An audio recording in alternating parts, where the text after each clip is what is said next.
kaki, sikit lutut sebab saya buat kerja luar kan. Lepas tu bila memang saya nak makan lah. Saya makan suplemen tapi macam tak kena dengan saya tau. Lepas tu saya masuk ke tukar suplemen. Sekejap untuk kaki, sekejap untuk kulit, sekejap macam-macam. Lepas tu, apa benda yang tak kena ni? Lepas tu, kebetulan memang sekarang naik.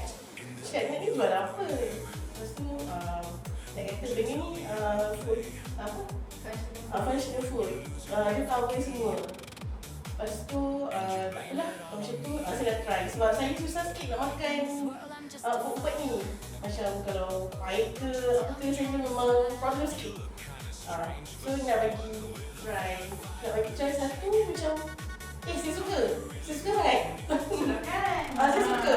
Satu tu saya suka, memang saya suka. Lepas tu sebab banyak kan sebab ya. Saya suka. Lepas tu saya beli dua kotak.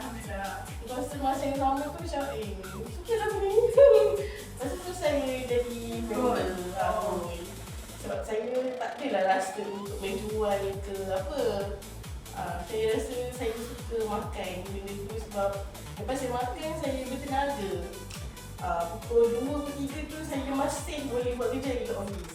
Macam tu, saya suka yang tu. Lepas tu, bawa kereta tu saya ada enzima juga.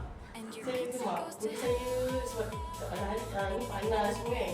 Saya makan, saya dah macam okey lah. Dia masih pun dah okey.